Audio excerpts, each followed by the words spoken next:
This is Tom Doody, middle-aged American living in New Jersey near the Lincoln Tunnel. If you were to visit my website, you would type Howdy Doody into Google. You'll find the correct spelling of the famous puppet. You then combine Tom Doody in a Google search for my site. New York Times Magazine, September 15, 2013. Keeping kosher of pets. Tragic. Brush with Fame by Michael Pollan. The summer of 1971 was drawing to a close. I had a large and growing problem. Kosher, my pet pig. I was 16, and the pig had been a poorly thought joke gift from my father. When he brought her home to our Manhattan apartment in June, Kosher, the name was also his idea, was sort of cuddly, pinkish, white football who fit into a shoebox and drank from a bottle.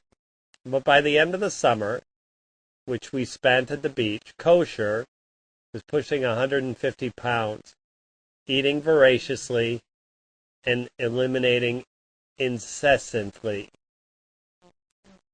She had also taken to muscling out of her pen and afflicting the neighbors, toppling garbage cans, and once a flaming Weber grill, making off with a steak was sizzling atop it. Apartment living was out of the question. Kosher had one achievement in her brief life.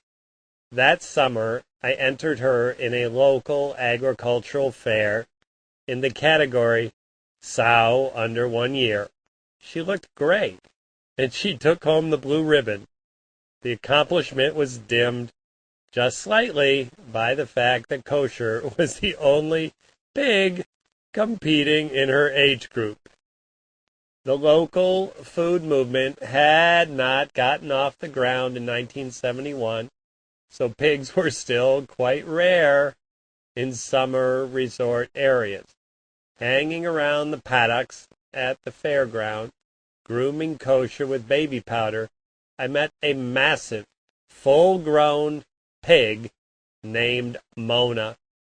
Mona's owner was the famous singer James Taylor. Earlier that year, the two appeared together in a covered article in Time magazine. So I recognized them both instantly. He and I chatted a bit, mostly about pigs. Mona, also uncontested in her category, won a blue ribbon too. I told Taylor about my problem and eventually worked up the courage to ask if he might be willing to pig sit Kosher till the following summer. He was. So the next week I lured Kosher up the ramp of my VW Squareback and drove her to his place, this vaguely gothic hippie house built deep in the woods. Taylor came out to greet me, his right hand thickly bandaged from a recent motorcycle accident. He showed me to Mona's pen, and we introduced the two pigs. It did not go well. Mona, who must have weighed easily a quarter of a ton, chased Kosher in circles, grunting ferociously. We did not know what was going on, initially figuring this was normal pig behavior, working out territory or hierarchy. Kosher started squealing in what would gradually dawn on me was terror.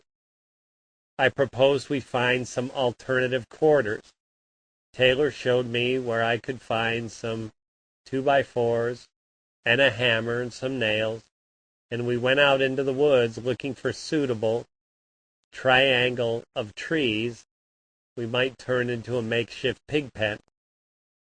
Because of his injury, Taylor could only watch as I nailed the wood to the trees, working as fast as I could. Eventually, the distant squealing subsided, and we began to nurse the hope that the gals had worked things out between them. By the time the pen was ready, we returned to fetch Kosher. She was sprawling on the ground, lifeless. Mona was drinking from her trough as if nothing had happened. Kosher, it seemed, had literally been scared to death.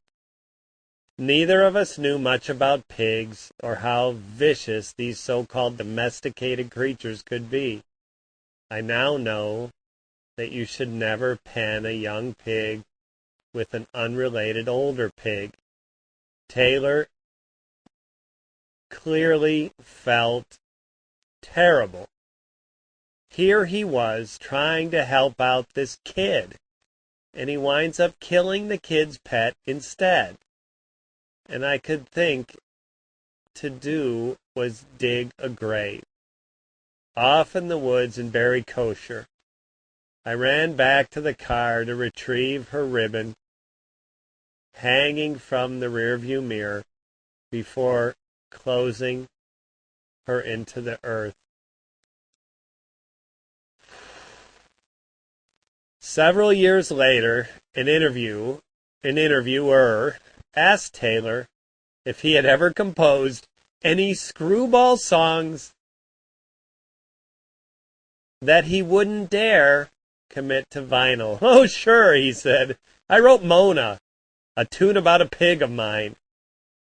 I was thinking about killing the pig because she was old. In fact, I once saw it kill another little pig.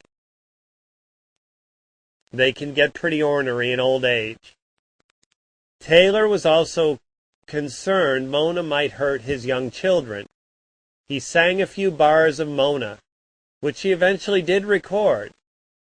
One verse ends with, "Oh, Mona, Mona, you can close your eyes. I've got a 12-gauge surprise waiting for you." That's a sweet little song, huh? Taylor told the interviewer. "I occasionally play it at picnics." This has been Tom Doody, middle-aged American living in New Jersey near the Lincoln Tunnel. If you were to visit my website, you would type Howdy Doody into Google.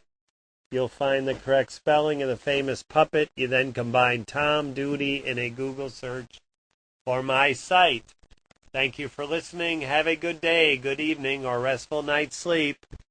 Ciao.